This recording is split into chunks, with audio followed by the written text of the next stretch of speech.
It is good to see you. We lost electricity for like all of last night, and everything had to be, yeah, I know, just randomly it was raining outside. Great reason to lose electricity, and sickness and different things. But we are doing well. It did remind me though how nice it is to be able to hit a switch and have lights. You kind of forget how great that is. If I'd show you, we have these little like I almost want to say like lanterns that you turn on and go around in different things. And I found it. It also reminded me. So something I was thinking about today. And Cadell, good to see you, sir. It's a pleasure. I like the hat. Beautiful soul. The work you've been doing over at the Theory Underground has been really fascinating. Something I was writing on today and thinking about. I'd be curious how you respond to this. So I've been thinking about like what people mean when they talk about pathos. And something I'm wondering, I feel like a lot of people are so like there's a lot of kind of idea that pathos is just simply like anger or bad emotion or getting upset. And I think it kind of gets disconnected from the real in Lacan, where it's almost like identified way too much with like negative emotions, as opposed to that kind of core real that comes out when you can't mediate it because, say, you have electricity. You know, it's amazing how quickly you change in your attitude when you can't take a shower, right? When you don't have electricity, and how everything transforms. And I think it's interesting, and I'd be curious if anyone has response to it, is like, I think if one overly, and maybe I'm wrong with this, but if you overly identify pathos with just like negative emotions, you go, oh, well, I can train myself and be a nicer person, and then I can escape pathos, right? Because I can learn to like be more friendly. But if instead pathos is much more connected to this real that we find in Lacan, well, then it's always lurking. And it's always there, and you must always take it deeply, you know, very seriously in your thoughts. So that's just kind of something I've been wondering about in a lot of conversations. If pathos gets too much reduced or just thought about as negative emotions, which then, you know, you just need a drink. You just need a nice day at the park, and then you'll be over it, as opposed to this kind of core real that is always lurking. So that was something I was thinking about this morning. That came up. I think we talked about that a little bit, Daniel. In the general tendency when you sort of don't have, let's say, a Lacanian understanding of pathos or the real, is that you perhaps depend too much on worldviews. And worldview, like, you know, sort of, you know, if we all develop the same worldview, if we all have the same worldview, then that will suture or close any of the problems that might erupt from the pathic dimension. So, I mean, and I think Lacan is famous for someone who's sort of saying that ontology is a function of the master and sort of being on someone's heel, you know, being at someone's call, sort of thing, instead of, you know, being in touch with, let's say, the real of your enjoyment. So I think this is what's difficult to think. I think it's precisely enjoyment that's difficult to think with pathos. It's not actually pain can also be a difficult thing to think, but I think enjoyment is, a lot of people are ashamed of their own enjoyment. Sure. You know, a lot of people are you know, they you know, just to keep it real. You know, it's you know, a lot of people would have trouble confronting their own enjoyment and then looking at themselves in the mirror, you know, to give the Lacanian idea. So I mean, that's my first reflections on that. And just that, you know, there is my final thought, I guess, would be just you know, this overemphasis on worldview is that it's sort of this idea that pathos, you know, is sort of this radical discontinuity, this radical break, this thing which cannot be sutured or enclosed within a horizon of meaning. No, I think that's beautifully put. And Mr. Looper, good to see you, sir.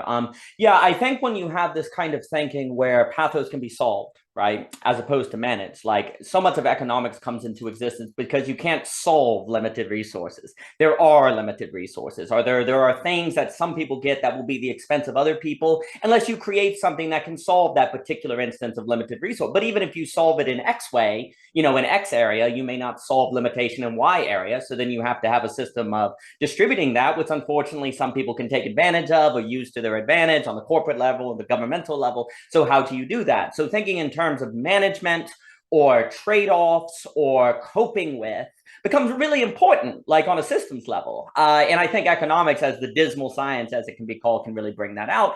Well, likewise, if there is indeed something about, say, human enjoyment, because the moment, like you were saying, with enjoyment, actually there's something enjoyable about finally screaming at the person you're mad at, or venting at your parent, or like going off on something. There's actually an enjoyment. If there was no enjoyment at all in the explosion of rage, one would not do it, right? And it feels like, I've been holding this in, I've been suffering all this. You don't even know what I've been going through to make this possible. And now you know, because you've been taking advantage of it, right? There's like this kind of eruption of what feels like revelation in a way, when you're telling them the truth of how you felt and what you've done for them that they haven't appreciated, to make a random example. And there you see where the revelation can bring forth a kind of violence or a kind of destructive force. And so the moment you start saying, oh, well, actually, destruction, enjoyment, or then, like you say, people can have shame in their enjoyment. Like, it's funny enough, I mean, obviously you can get into to sexuality with that, but I even just see like so many people that I've worked with in creative writing or art literally are ashamed to do writing or to do creativity or because they feel like I'm not being productive, or I'm letting my parents down, or I'm not doing something that other people will like. And so they have to wrestle with that tension. Well, secret joys can be incredibly intellectual.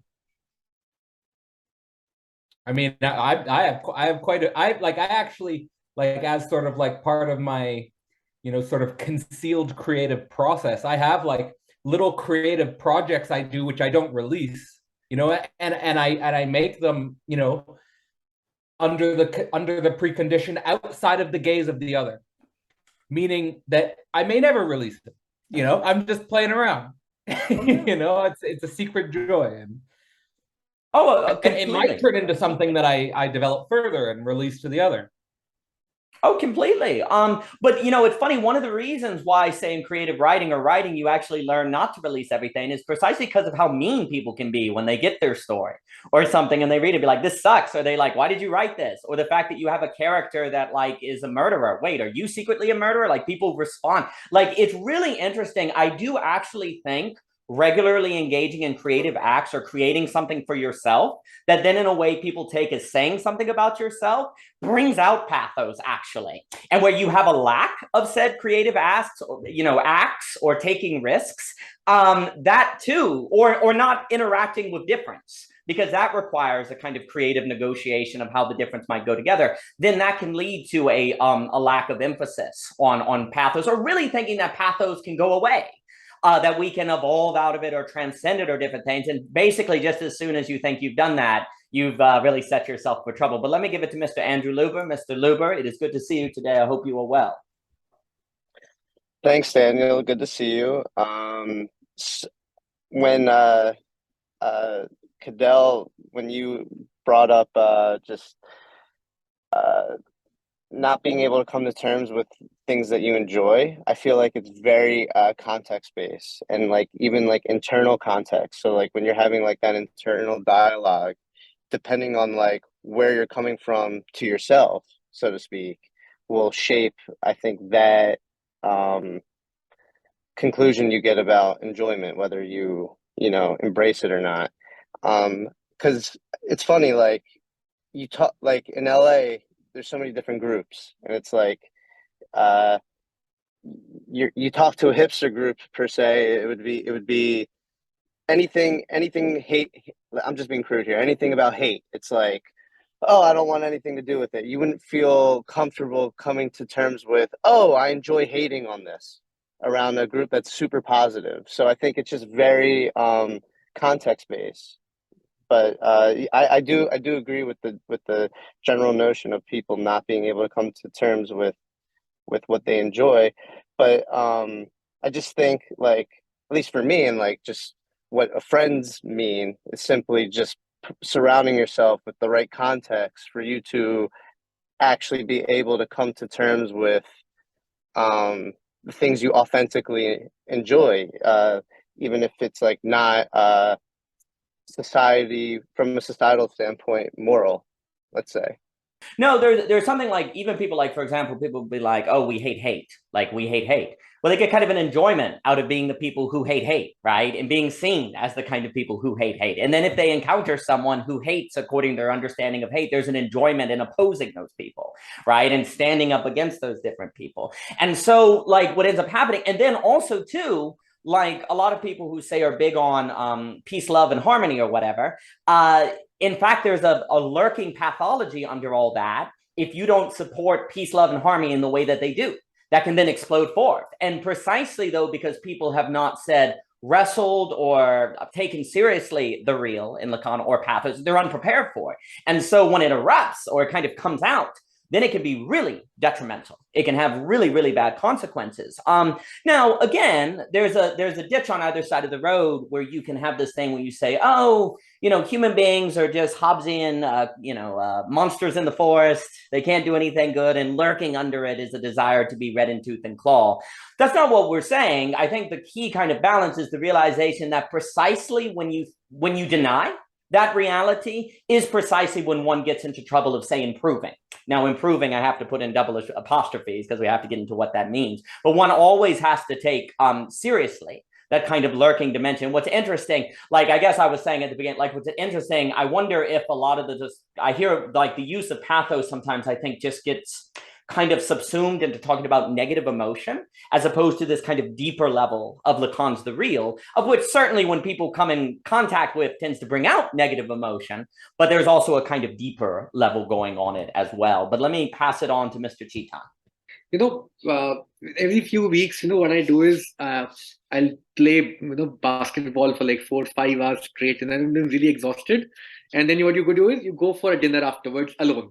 Totally. I'll go, I have my favorite food. And what happens every time I'm parking my car, there's a fear that emerges within me of that very enjoyment that I'm having, which actually comes from the guilt that is injected into the enjoyment, which is why normally when we do these things, we do them in some collectivity. When you do them alone, when you try and enjoy it too much alone, you realize that the guilt that is almost always holding the enjoyment comes to the surface. And each time I do it, of course, I've been doing it for a long time, so I'm pretty aware of that emotion. But each time you do it, you go watch a movie alone, if you do those kind of things, you find guilt coming on the surface. When you're with other people, it gets easily sort of ritualized and managed in some senses. So if you want to think through this problem of pathos, one has to think through, this slippage that our emotions and our feelings already have within themselves, into conditions of, say, Freudian superego. And I remember, Deleuze, actually, I'm reading Deleuze on Nietzsche these days. So Deleuze actually writes that pathos is that very elementary fact, the minimal fact, from which becoming arises. Essentially, there is no becoming possible without this very elementary, so I think the question that we need to ask in this kind of a thing is, and of course we tend to oppose logos and pathos and those kind of things come into picture, but the question that I think arises is that what is this affinity between pathos and the negative emotions, what you might call the reactionary forces.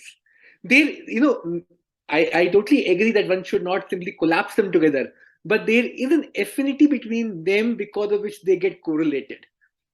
And that affinity cannot be done away with. You need to work through what that nature of that affinity between them is, and what is it really at stake in, from moving one to the other. I don't know how you all think about it. Yeah.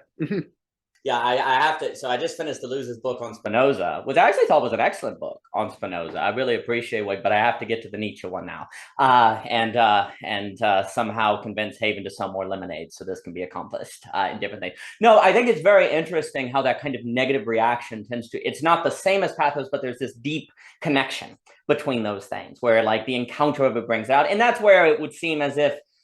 There's a kind of development. We can't handle all the real at once, but there also seems to be an importance of trying to get better, dare I say, and also acknowledging that you're always in that business of probably needing to do better. Just as soon as you think, no, I'm not someone who has negative reactions, well, then you lose electricity for 5 days and find out what kind of jerk you can be. Those kind of things blow up. Or you encounter someone who truly is different, like deeply different, as opposed to just different maybe in ways that is still in your range of acceptable difference, and that brings out the difficulty of being around other people and different things like that. Dimitri, good to see you, sir. And it makes me think about like the importance of putting yourself in those situations so you encounter those things, which actually we can be trained to avoid them, which can lead to trouble. I think it's I've just been this week I've been reading Isabelle Miller's Psychoanalysis of Artificial Intelligence, which I highly recommend. It's a very good book. And what's interesting about that book in the context of what we're talking about is she shifts the question of artificial intelligence from does it think to does it enjoy? And it's a really nice shift, and it sort of constitutes a lot of her thinking on the psychoanalysis of artificial intelligence. She actually frames the meaning of her investigation as the demands that human beings have for artificial intelligence, specifically on the level of enjoyment, and the lack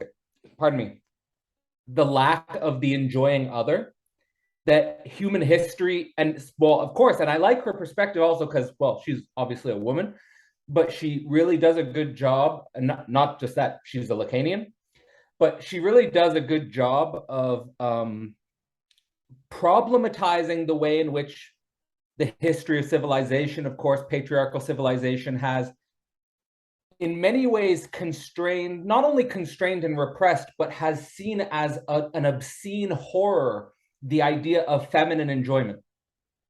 And she's here bringing this question to artificial intelligence. And I think it's a really powerful book. It's a really nice book. And before I stop, I just say that one of the things I appreciate the most about it is that she seriously engages questions of technological singularity in a similar way that I was sort of speculatively, basically, she approaches technological singularity with a speculative enthusiasm in thought. And that's what I appreciate the most about, well, that's like, you know, Daniel, I've said that's what I like about the technological singularity is precisely that it's such a fertile ground for speculative ideas.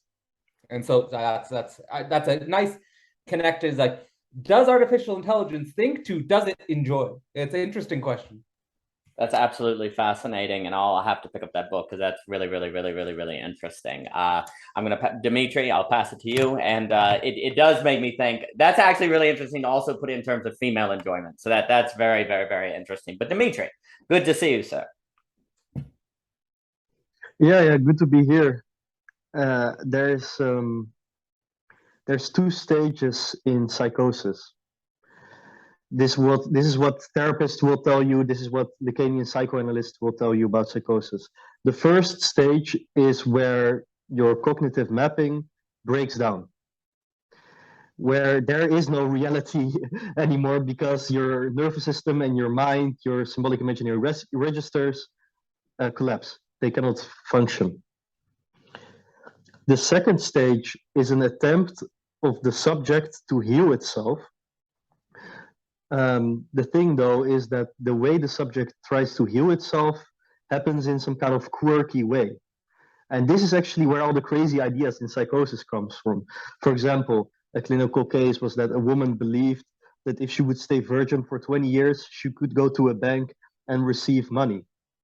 Now, this was actually an attempt of her at a certain narrativization that was the attempt to heal herself from the trauma, from the initial psychosis she experienced.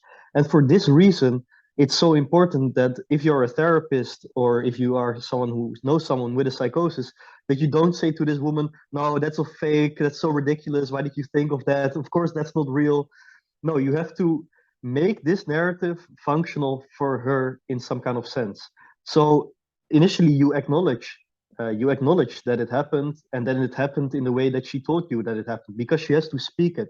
This is also why people who tend to go into psychosis, like actual acute psychosis, not just like psychotic semblances that a lot of people go through, but an actual psychotic breakdown, that they need friends and they need people around them so they can speak. If they will go into solitude, the chance of going into psychosis is way higher. Now, an interesting distinction that spontaneously emerges for me in the first and the second stage in psychosis seems that, bear with me, pathos might be some kind of way to deal with the real. Like, if we think of the real as some kind of breakdown, some kind of confrontation with the cut, like then pathos as some kind of compulsive enjoyment, be it sexual, be it the killing drive or the eating drive, whatever be it like, completely crazy and obscene art. These are all dealing with the real. So I think that's also interesting that you put it in the way you put it, Daniel, that there's a kind of core of the real. And, like what topologically is the relation to pathos and the real would be interesting to explore here as well. That was a really lovely point, because like the idea, and I really liked everything you said on cognitive mapping. There's a way in which, like in Belonging Again, when we talk about how givens are gone sociologically, basically that means there's not a social cognitive mapping. So everyone then declines into various mental illness or the psychological tension, and then they try to narrativize to get out of that. But the problem is everyone creates their own narratives to get out of it, and then you don't have the social cohesion, or you lack shared intelligibility, and that leads to all sorts of issues as well. So I really like how you put that. And also, it's very interesting to think of pathos as a response that deals with the real, that is an enjoyable way of dealing with the real, not merely a denial of the real, because one must be careful to say pathos is a denial of the real or just a direct response to the real to escape the real. You could have a way that pathos is a response that tries to enjoy the real, maybe by finding a new narrative, a new framing for it. So that's a nice addition to the toolbox there. I'll give it to Mr. Luber. Yeah, that was really well said. I don't know much about that, but I've had like a friend that's had a situation that, like what you described, how people weren't basically around him during that situation, it just got worse. Yeah, that definitely really resonated.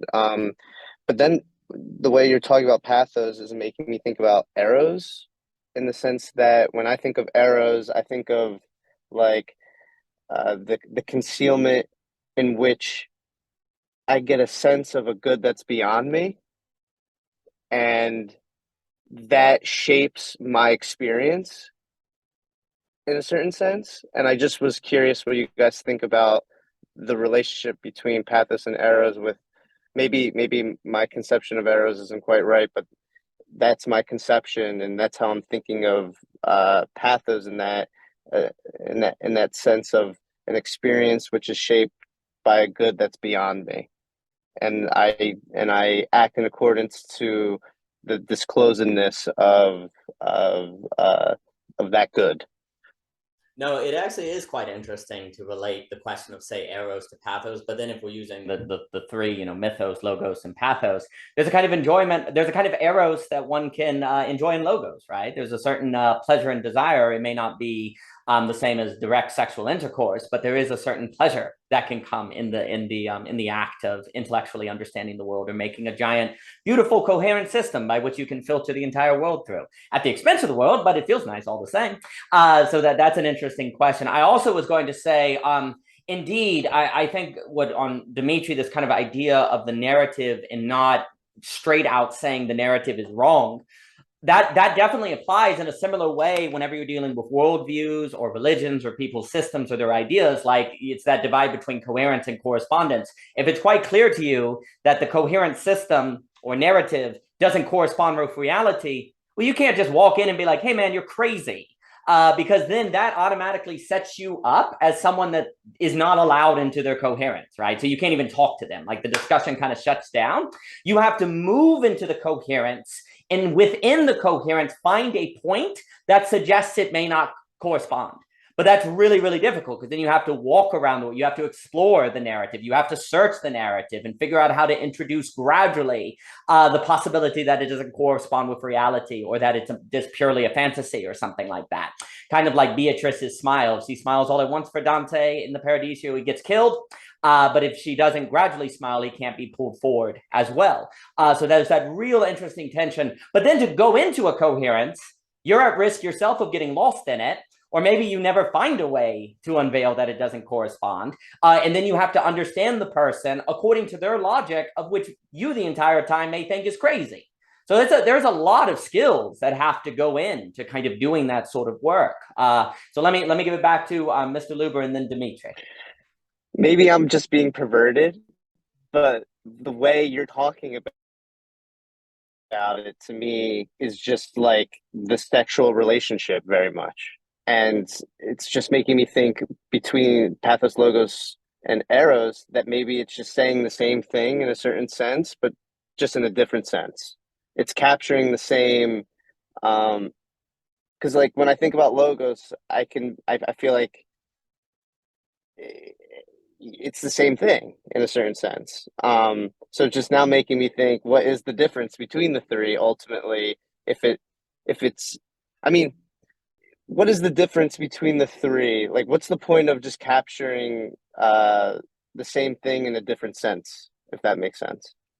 No, so Logos is going to have more to do with rationality. Mythos with sort of the narratives by which people live, like religious narratives.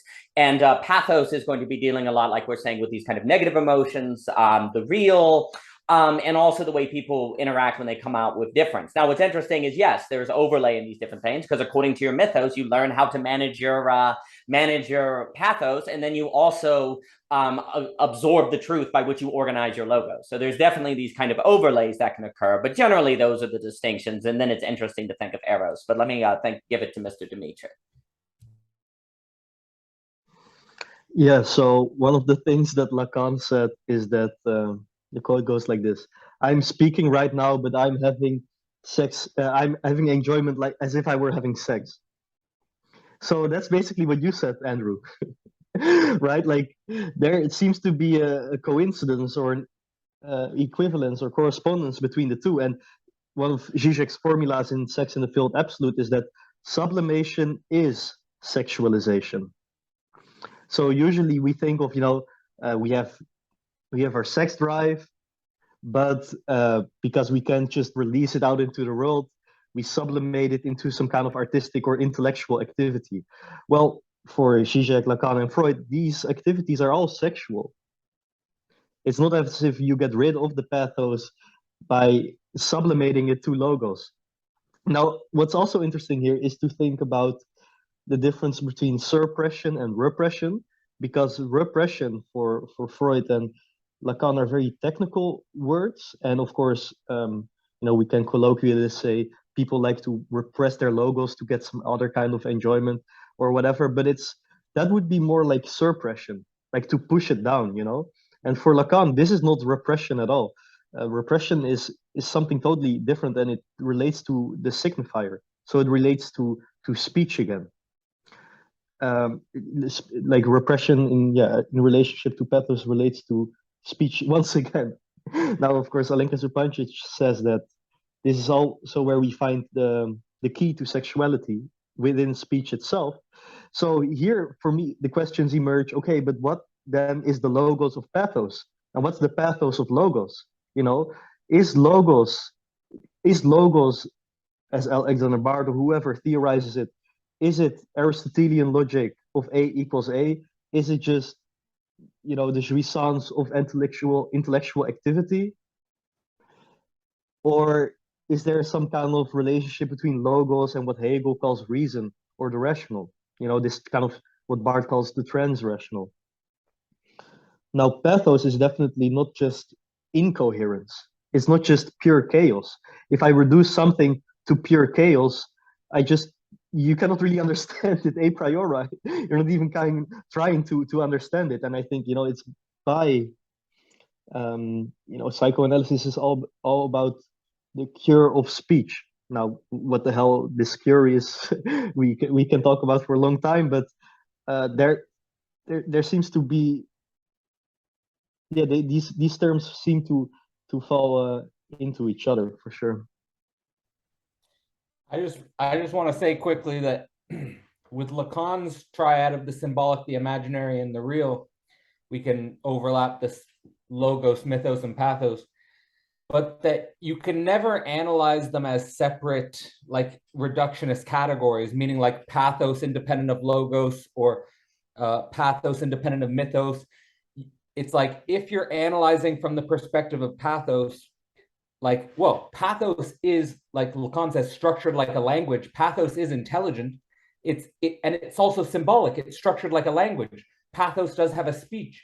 And also pathos has a mythos, meaning pathos has a relation to a primal scene, right? So you have to understand the way pathos is related to a primal scene, of course, like usually related to like the primordial other, mother, killing of the father, and Freud, totem and taboo and stuff like this, right? Which is related to fucking and killing. And then you have pathos, like there's one way to think about the logos of pathos is to think about the eroticization of speech in a sexual act. Like if you're having sex and you're just not speaking, like it's actually kind of weird if there's no speech whatsoever. Like there's a little bit of like the way you talk to your other while you're making love, like someone you love, the way you speak to them is a logical dimension of pathos. I just want to say that we have to think about these as an interconnected triad.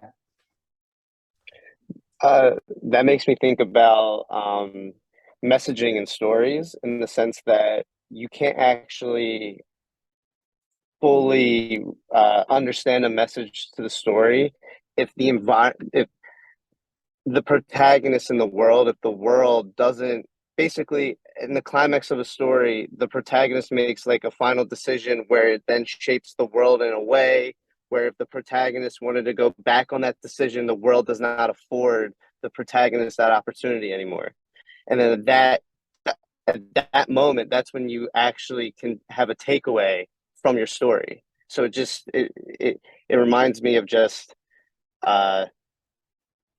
in that phenomenological experience, how like you have to kind of really give yourself to the other in such a way that you are now in a position where the other has closed off a dimension of behaviors that you, let's say, want to do.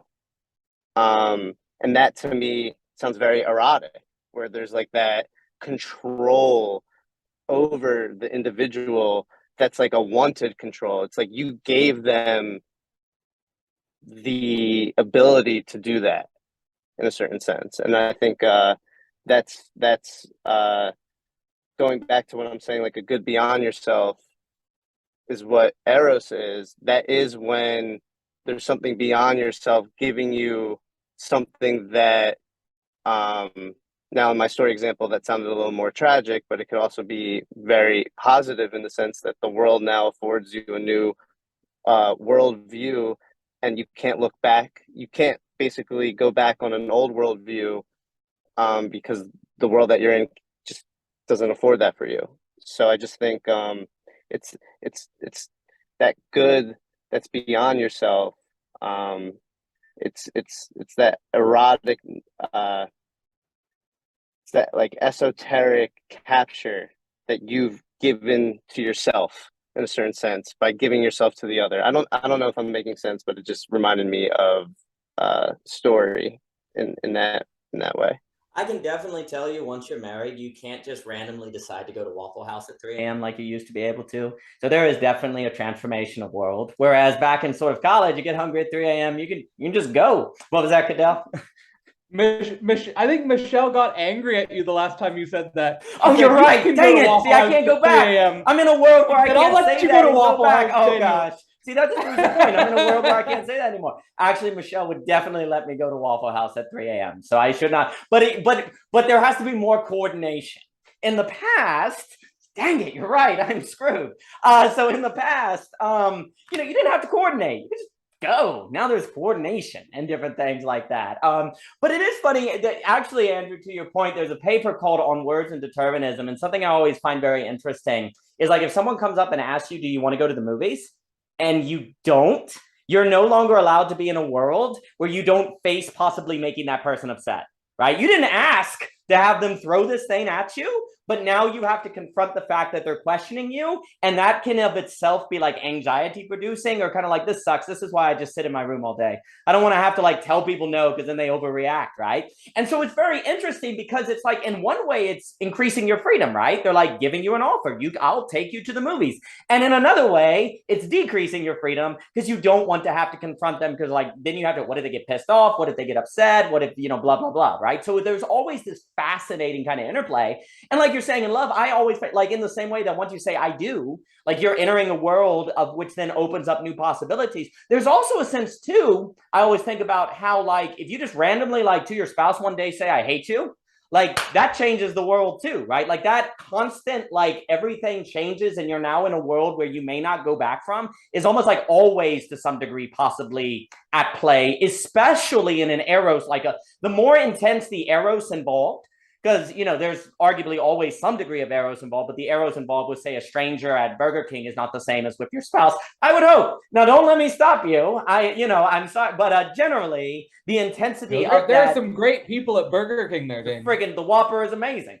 So the eros is always the intensity of the eros, and that possibility of entering into different worlds, like just like that you can't go back from, increases almost as if the intensity of eros is correlative with your involvement in a climax of the story, right? Like almost it's like there's a parallel between eros involvement and the climactic structure that you're saying of a story. But no, I always find like language is a fascinating way to trace out the relationship between freedom and determination and determinism and determinism as a different thing that I've always found. But anyway, let me pass it to Dimitri and then Chetan. And Burger King's great. So anyway, Dimitri. Yeah. So in the previous story you mentioned about Dante, and that this woman has to smile, but she like gently, but she cannot fully smile. This reminds me of Freud's Das Ding. That's like the object of enjoyment that's so intense and so like anxiety provoking in its intensity. That would be the woman's face, in this story. But there has to be some kind of relationship to it. And a lot of times in Lacanian literature, you get these words coming up: unbearable, unbearable jouissance, impossible jouissance, and all of this this kind of thing. But it's still the very thing that draws us, right? Because the smile has to be there, otherwise we're not going to go forward. But there is such a danger of like your identity being ripped apart when the jouissance gets too close. I'm really glad you brought that. I'll give it to Chetan. What's so important, like in a lot of the mystics, like the mystical vision is like an orgasm. The hiddenness of God is precisely because if you witness God, it would kill you because it's too good. Like what's so important is in that kind of religious mixture, it mixes it all together, where destruction, pleasure, sex, and eros all come together. And basically what that means is the beatific vision requires pathos, because there has to be that hurt that has to be worked through to lead to the transformation, to open one up to beauty. That always has. So that's the like that's kind of the profundity of when you start looking at a lot of that. Those like Dante, I think it's just eros is what drags Dante up. Like eros is the logic of the universe, basically. Without eros, the stars, the love that moves the sun and other stars does not exist, as he ends it with. But let me pass it to Chetan. But it was marvelous what you brought up. Fantastic, Dimitri, actually. So I think one of I'll sort of take you back to one of the books that we've been reading in our reading groups here for the anthropological work that we've been doing in the slums. So there's a book called Rule by Aesthetics by Asher Gertner. So the book starts with this question that, that when you look at Foucault's biopolitics was a form of, control of politics emerging with bringing rationality to the center of, the way you organize your politics in that sense. So the way somebody else would rule you, you rule your own self. That's the Foucauldian, sort of turn there. So what this book has been arguing is that what you had with Foucault's biopolitics and this turn with rationality that Foucault was thinking about actually has long back turned into aesthetics now. What you have at the center of this biopolitically control today is aesthetics, and he sort of starts with this brilliant example where he sort of starts researching in a Delhi slum, and he starts asking questions like where the maps, the statistics, the surveys, how are the planning done, and finally he gets this meeting with this chief planner in Delhi Development Authority, and when he goes to meet the person responds to him by, and he asked the question, how are you collecting your data, and so on and so forth. The response was, oh, we don't need those data anymore. We don't need statistics and maps. We have a vision of world-class city, and as long as we have a vision and we're working towards it, the maps are not important anymore. So what you have is a certain aesthetic, and that aesthetic starts guiding how cities to be planned. And this is not happening at the level of some local level person. This is how planning is done in South Asia today. You can go across the board. You can go to Bangladesh, you can go to Pakistan, you can go to, across these cities today, you'll find this huge wave coming in where all your planning, all your politics is organized around certain aesthetic impulses rather than around, if you look at Walter Benjamin's early paper, Age of Art in the Art in the Age of Mechanical Reproduction, whatever. Now he already sort of associated fascism with this aesthetic, turn in that sense. And when you've normalized a certain kind of aesthetic, what you actually have is the same problem of pathos that Daniel you're talking about. That how does pathos actually slip into these forms of organized, and it's very interesting that we can start thinking of pathos simply as irrational and so on and so forth. But what you find in these spaces is concrete rationalities being bring around principles of pathos. These are not simply things being done in irrational manner. Otherwise, how will city be managed? There are concrete rationalities being emerging from these kind of shifts. I think we need to think very deeply about how this is structuring and how important this question has become in our lives, because we can no longer think of these simple oppositions to understand a problem of this magnitude. And I think Cadell's intervention, of course, the question of enjoyment is coming to the center of, because what is at the heart of this kind of politics that is emerging, you may call it aesthetic politics or biopolitics or whatever names you want to give to it. At the heart of, yeah, Cadell, you want to say something? Please go ahead. I just want to say quickly that Isabelle, just because I was reading Isabelle Miller's work, do you know her, Chetan? No, I don't know her work. No. I think you would like it. But her next book is about the politics of enjoyment. She calls it Patty Politics. I don't know where the name Patty Politics comes from, but I think she's working on this question specifically now. Yeah, that it's a question that's very, very, very important for all of us who are trying to think through and find a way to act politically in this environment. Because what is at stake is, and it's not a simple question. For instance, when I go to a slum and work there, essentially this aesthetic impulse is rooted into enjoyment. Youth actually want to enjoy. There is no getting away from it. And yet, as Nietzsche would sort of always, and I think Nietzsche is very relevant here in that sense, that for Nietzsche, reactionary force, the force that gets sort of, in some sense betrayed, or betrays the active force by taking it away from its own potential, from its own sort of potential to what it can do, from its own end. It sort of internalizes it. That is how reactionary forces win.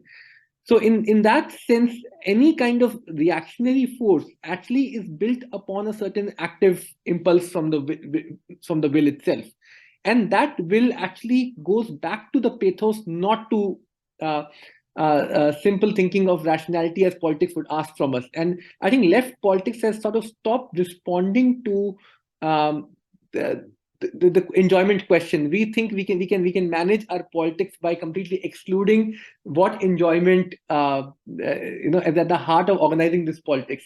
And when you do that, what happens is that the reactionary forces completely co-opt the space for that enjoyment. That is what you get. And how do you think through that question now? Because that is what you see on the ground, at least. That the reactionary forces have completely monopolized their stake on enjoyment. So today, right wing actually has more stake on enjoyment than the left has, when you actually do grassroots politics. And it's amazing how that has happened. For me, I mean, I know you're talking about it on the political landscape, but it's easier for me to visualize it in like story terms. And that's what I was saying in my last point was just, I think the pathos is in, like you were touching on, Chetan, like and I'm talking about in terms of. Oh, we're losing him. Dang it. Yeah, I can't. What were you hear going to say, Cadell? We'll come back. I was just going to say quickly that there's also, when you're talking about this politics and enjoyment and some of the ideas that Chetan was talking about kids want to enjoy, you can't get around it, is that there's all these weird paradoxes also with thinking about the id, the ego, and the superego is all intertwined with each other. Because if you think about the old superego, the traditional superego, it was basically do your duty, like, and even like my granddad talking about what it was like as a child in Ireland growing up is like, you're not allowed to enjoy. Like, you just have to do your duty. Kids should be seen and not heard. We don't need to hear about you. We don't need to see about you. Maybe you can enjoy when you're outside the gaze of the parents and so forth like this. But now today, there's the inverse. This is the postmodern parent, the postmodern superego, is that you have to enjoy. Like, you don't have a choice. Like, you have to enjoy. Like, I remember, like, for example, like, we're going to a New Year's party and you better enjoy tonight. Like, you better, you know what I mean? Like, so there's the old superego, which is sort of your enjoyment is in the way. And then you have this new superego, which is we have to pretend to enjoy, even if we're actually not enjoying. Like, oh, it's Canada Day today. Like, let's enjoy that it's Canada Day. And then I think what Chetan brings up, like with kids, like you can't get out of child enjoyment. There is a spontaneous, authentic joy, which is not a superego injunction. But it's precisely, like, I think Zizek brought this up in Surplus Enjoyment really well, is that the paradox of the Freudian categories of the id, superego, and ego is that you run into all sorts of weird things where the id is more moral than we thought it was, and the superego is more libidinal than we thought it was. You know, like there's a lot of libidinal pathic investment in the superego. We usually think about it as just in the id. And the id is not just this wild, untamed thing. The id actually is moral. The id does have internal prohibitions. Like for example, if you get rid of all prohibitions from the superego, say like you have old superego injunctions and prohibitions, and you get rid of all of them, it's not just that you have a wild drives, it's that the id itself encounters moral injunctions. Like you have your moral injunctions inside your own libidinal repetition, as it were. So it's just, again, the importance of thinking about these three as intertwined, and that you can't just think about the id independent of the superego, and you can't think about the superego independent of the id. That was outstanding. And you know, a few things. Miss Javier Rivera, good to see you today, sir. So there's a few things. One, I think thinking the intertwine, like that's the name of the game. If we can't think the intertwine, we're almost not thinking. And dare I say, the science of logic is so much kind of aware of that, right? And there's something about the brain that really wants to separate. And if I can just think this one variable really well, I'll get the truth of all the variables. When in fact, you end up in lots of trouble. And you know, it came to mind too when Chetan was talking about the kind of aesthetics and the fascism of aesthetics. You know, Bernard and I had a little phase for 2 weeks where we were sitting on, you know, we were in Eunoia and we got all the books we possibly could on Nazi Germany. And what blew our mind is all the picture books, and showed the endless pageantry of it. The pillars, the flags, the music, like literally aesthetics was massively useful to totalitarianism that was being pushed forth. And Bernard and I were just flipping through, and we went through that book that talked about like all where Hitler did all the acting. He took all these acting classes. He took all these speech, because Hitler really understood that aesthetics was necessary for control, because aesthetics works on people's loves, it works on people's motivations, and it works on what they believe in. Like there's something about people experiencing something beautiful that makes them believe it, which is dangerous actually. And that's where, like for us, you know, you've heard it before, it's like if you don't have all three, beauty, goodness, and truth, if I use the three infinites, but it's like pathos, logos, and myth, if you don't have all three at all times, you're in trouble, because each one of them can become a tyranny in its own right. Right. And this is also why it's a different topic in the book, The Fate of Beauty. Like, we have to stop talking about beauty as a matter of objects and instead a strike of a holistic experience, which is going to get aligned with Walter Benjamin's aura that you brought up, that essay that's so important in different matters. But, you know, people like Russell Kirk and Roger Scruton, they all say that conservatism is actually fundamentally an aesthetic movement.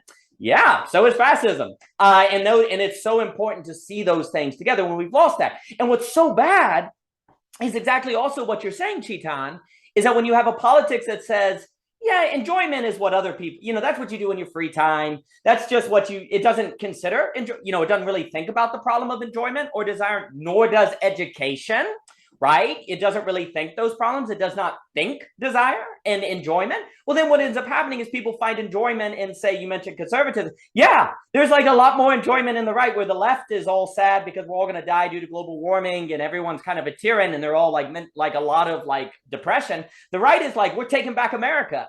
You know, we're fighting. There's like this, like tearing things down has an enjoyment. So I think that's such a good point.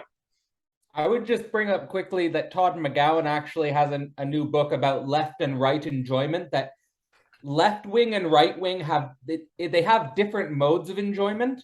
It's like basically different libidinal investments in the superego. Like, so you have, like, for example, yes, like Americans will, or right-wing conservative Americans will get an enjoyment from let's make America great again. It's this retroactive fantasy of something that never existed, which is probably more the conservative structure of enjoyment. But the left has a lot of enjoyment in transgressing boundaries, and yet you might think that they're not enjoying, but they're actually enjoying when they're, you know, denouncing and transgressing and all of these behaviors. No, it is a lot of fun to kick a sandcastle and then the sandcastle's gone. Like, it's a lot of fun to take a stick and whack a spider web, and now the spider web is destroyed. You know, I did that all the time. The conservatives are like, we have a really great sandcastle, and the left's like, no, let's destroy the sandcastle. And there's an enjoyment. And I think it's true. Now, that's really interesting, because I know Javier's been doing work on Jonathan Haidt's book, The Righteous Mind, and he'll talk about like the moral. I think that's I didn't know Dr. McGowan had done one on desire, because that seems like a nice thing to bring into the conversation. Getting into Jonathan Haidt's work is a different matter, but, you know, he tries to do a kind of mapping of difference between left and right in regard to moral categories. I think desire, that probably is a deeper and more valuable angle, but that's my impression. Before I forget, the other thing I was going to say, and then I'll give it to Dimitri. If I were to guess, Andrew, Mr. Lubu was going to say something, how people's favorite part in a story is like when stuff blows up, or there's a twist, or a character dies unexpectedly. Like, what do people like? One of the reasons people loved Game of Thrones was because of like the violence, the red wedding, the twist, the destruction, and how actually like in that and how stories work, you often see how enjoyment comes from from pathos, not necessarily when the characters get together. When the characters get together, we're like, oh, that's boring. But when they all die, we're like, man, that was such a twist. That was so crazy, and we enjoy. And Augustine in Confessions has a marvelous part where he talks about the enjoyment of like Greek tragedy. Like, when everyone dies, there's an enjoyment from it. He's like wondering, is this a sin? Is this good or not? Makes me think of that as well. And that complexity of enjoyment, and also for me, the problem of enjoyment is, you know, I talk all the time about intrinsic motivation or motivation or different things. Like, that must take the enjoyment into account and how that is at play to get into the question of how, in fact, you become your own intrinsic motivation. But that gets into Nietzsche and all, you know, that. But let me give it to Dimitri. Yeah, so the examples you guys gave about the left enjoying transgressing boundaries. Well, it's at the same time the left that's completely woke and installing the most rigid boundaries. And about the right, you know, like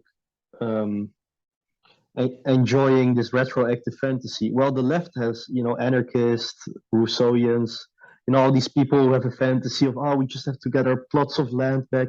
Everyone has to get their own little plot of land, or in a democratic way.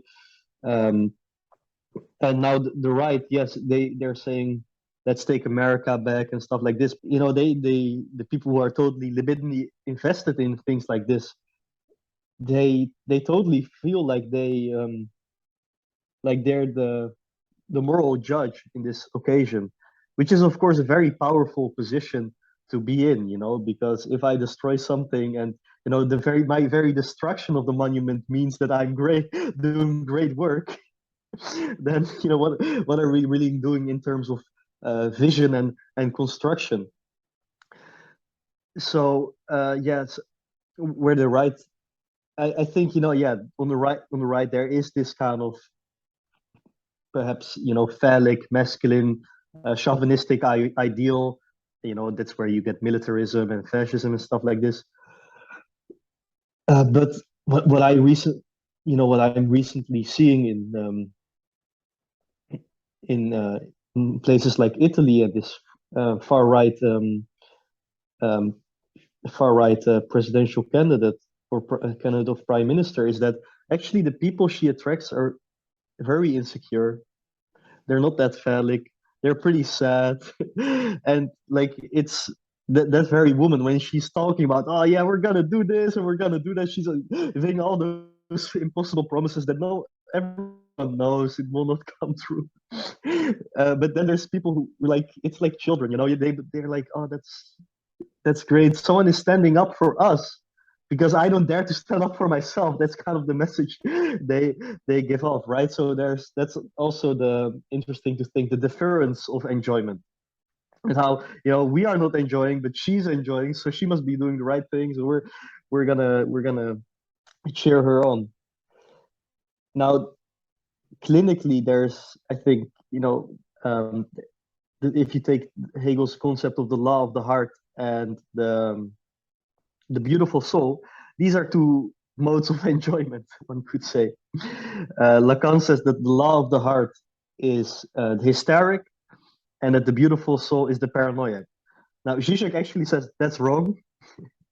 And the beautiful soul is the hysteric, whereas the law of the heart is the paranoiac, is like the Stalinist kind of type. Now, these we can find both these, you know, clinical cases on either end of the political spectrum. You know, I'm always interested in this idea. I don't know how deeply we can really ground it philosophically or theorize it in a truly profound way. But a lot of especially men died in the First and Second World War, and what have really been the consequences of that? You know, in terms of the phallus and phallic, you know, the phallic function in society as such. Now there's this very old tradition that you put the picture of the king in your household. Now in the 30s, all these, you know, single women or women who lost their son and husbands, they had pictures of Hitler in their living room. So this is also it's interesting to think what this exactly means. No, I think that's magnificent. I'll pass it to Cadell here. And something that also comes to mind is how, you know, Edmund Burke made the distinction between the beautiful and the sublime. And the sublime is kind of like this explosion of the death drive, frankly. And he kind of associates the French Revolution with a sublime act. And you could say kind of liberalism has a tendency toward an aesthetic of the sublime. And what he says is what we actually have to do is make sure that we have beauty. And he makes a distinction between sublime and beautiful, because we're doing that moves in philosophy we talked about last week, Javier, where you make a distinction between similar terms and say they're different. It works. But Edmund Burke, it's very interesting to kind of follow where he's like warning that politics has a tendency to become sublime if you're not careful. And once it does that, it kind of eats its own children, right? And he's like, you know, what we have to do is have a harmonized society that's managed to respect all the different domains. And he kind of associates harmony with beauty. And of course, but you can get a danger with that because who defines what constitutes the harmony, right? Who has the power to do that? But let me give it to Cadell, and then I'll give it to Chicham. Mr. Luber, good to see you again, sir. I was just gonna hop off. I've got a bit more work to do tonight, but glad to come on here for the hour. And I love, I just wanted to say, I like the idea that you brought up there about how let's say, like we're talking about the relationship between the id and the superego. And I think the example of like sort of the rituals in Nazi society about how, you know, civilized their barbarity could look in the context of that. I mean, that's all of paradoxes like that are everywhere in the superego. Like, just like think about, again, like, you know, the history of the United States and race, and there's so many examples of such barbarity being invested into the superego. So anyway, but nice talk, and I'm off. Well, thank you for stopping by, and it's always a pleasure, Cadell. So thank you very much, sir. Appreciate it. And I will pass it to Chetan. I did, you know, I was going to note, I think Adorno has that part where he says like happiness is oppressive to what Cadell was saying. That was one, like Adorno's like there's this new kind of tyranny where you have to be happy. And that actually makes me exactly like in postmodernity, the new tyranny is almost this kind of happiness, where in the past it was like happiness is a sin. So now we have to work through that. But let me give it to you, Chetan. Yeah. You know, so let me just sort of bore you more with my anthropological, you know. So when you take this kind of a discussion further in that sense, what you, and I'll not develop it here because it sort of gets you know, too long about, but what you actually get, this other side of this enjoyment is actually bureaucracy, this monopolization of enjoyment. Because in India, what we're seeing is one of the very strange kind of authoritarian rule, so to say. You know, we know Modi's come into power and BJP is there and so on and so forth. What is interesting about today's in Indian politics is that at one level, left is almost decimated in India. You know, we don't have the left that we had before, say, you know, 2005 when nuclear deal happened and so on and so forth. On the other side, the right-wing party has monopolized all left-wing policies. So they are the ones who are giving the free rations. They are the ones who are giving the free food and the free, you know, all of those things. And what they are doing actually is they are bypassing bureaucracy. They have completely short-circuited bureaucracy for the common man, which is how they are getting their votes. So on one level, they are extremely oppressive to certain sections of people where they want to be. On the other side, they have completely sort of sidestepped the violence, the bureaucracy that people had to face in democracies.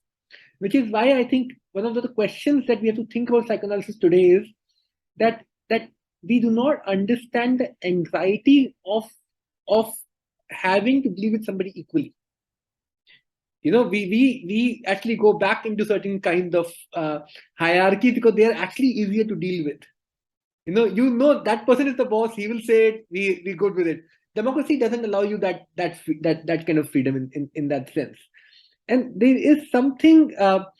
And when sort of Cadell was talking about that this question relationship between superego and the id, in that sense that it has become more, you know, when you think of the morality of the id and the, you know, and the enjoyment or eros of the superego, he's actually to the point in that sense that whatever enjoyment that gets sort of structured via the id always gets monopolized by the superego. That's the nature of the game. The superego will always monopolize it. That is how it can inject enjoyment also, because superego always needs to monopolize whatever enjoyment that comes in that sense. So you do not get this authentic enjoyment. You get an enjoyment which is structured through this this layer, and that is where I think when I want to think this relationship between bureaucracy and superego also.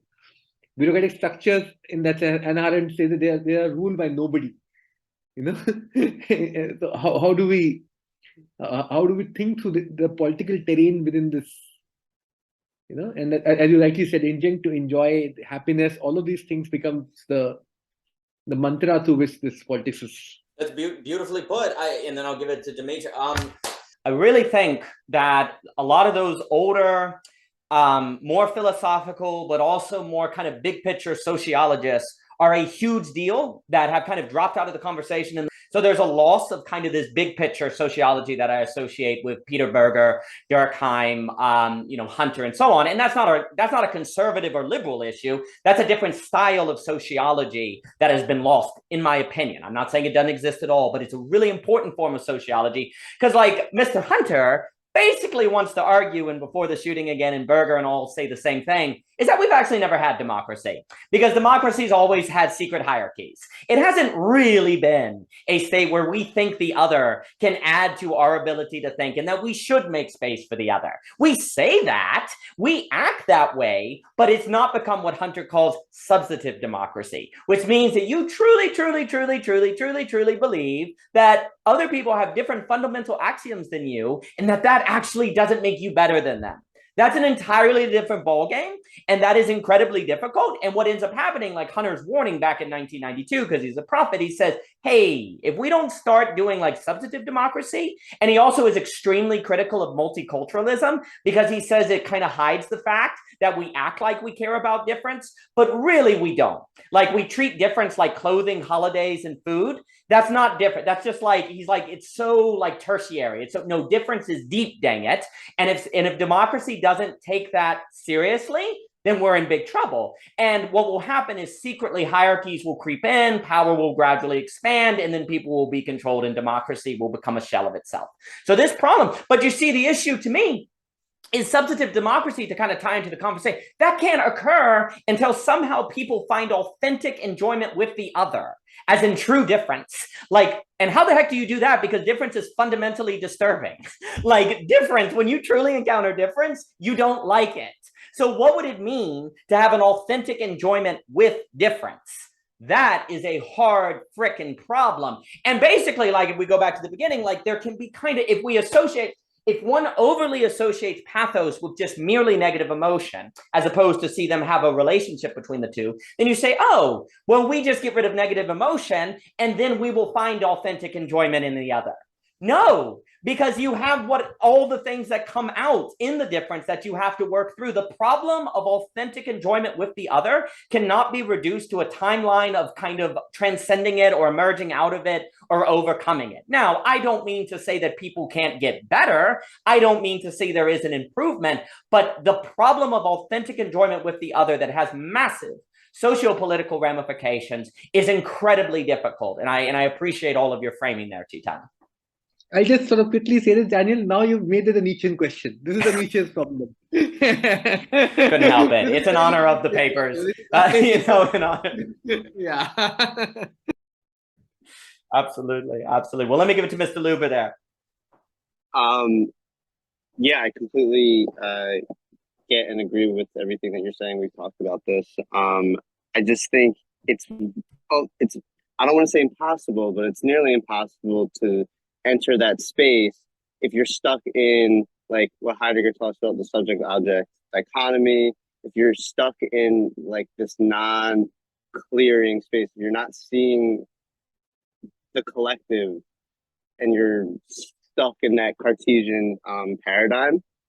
So to me, this is just it has to do with language and just trying to access the clearing through language and recognizing that our language is more apt to a Cartesian mindset frame than we might suspect. I mean, I just think it's what sucks is that like we're born into it in my mind, and like realizing it and saying and talking about it is good and all, but it's like how to implement this mindset in an everyday way is like a challenge to me, because if you're in a world where, let's say you're in the clearing, but you're in a world where no one's in the clearing, that's a tough challenge, because I think at times people might not understand what you're saying,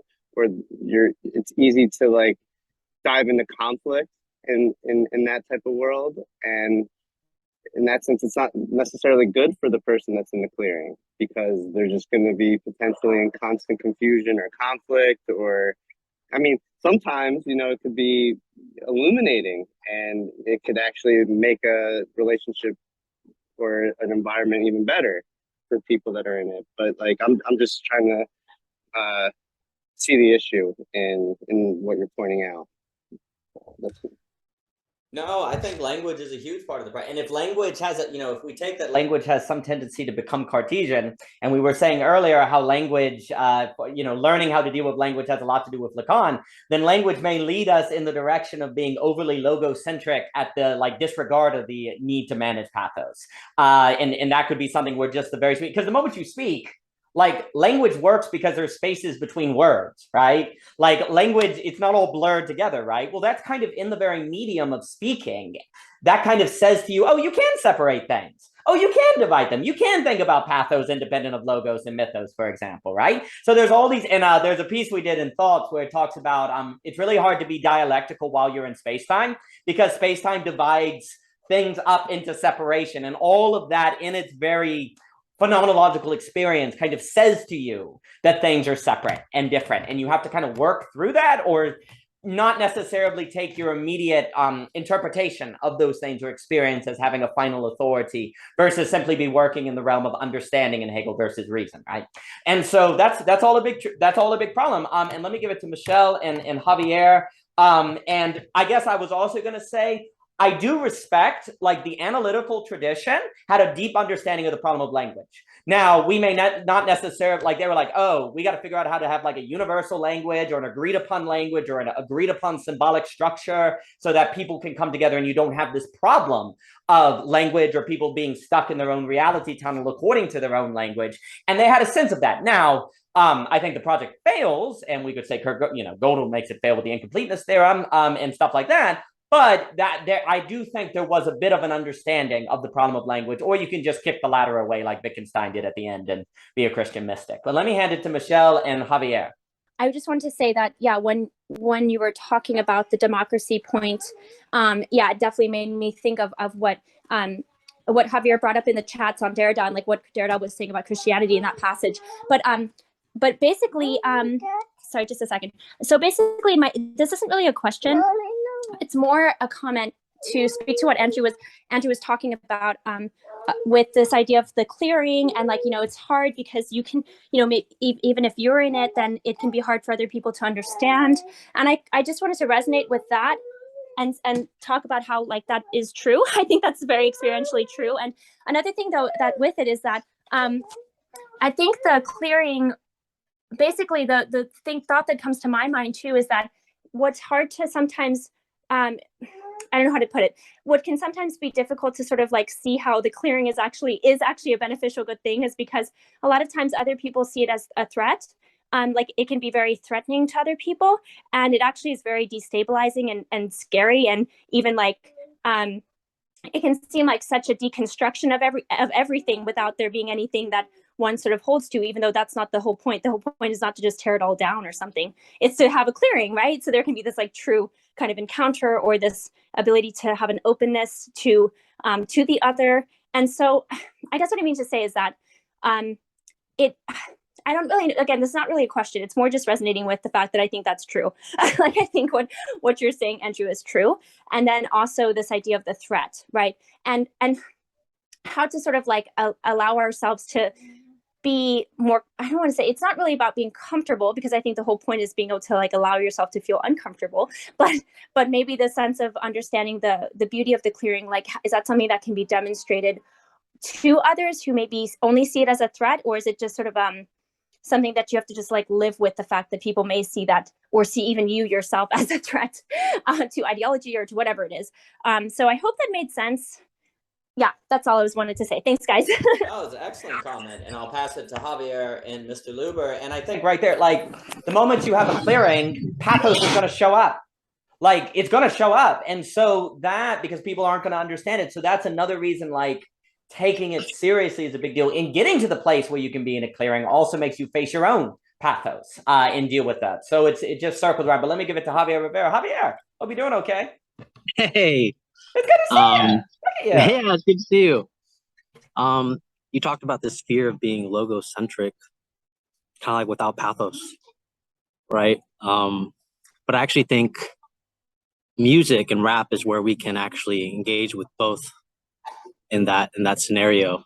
It reminds me when Kendrick Lamar on the song Real, he says real is responsibility, and then real is God, real is family.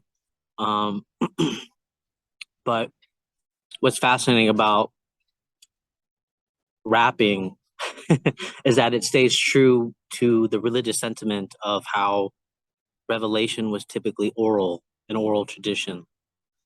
So it does raise this question, an interesting question of how we have a logocentric understanding without a sort of religious ecstasy to it.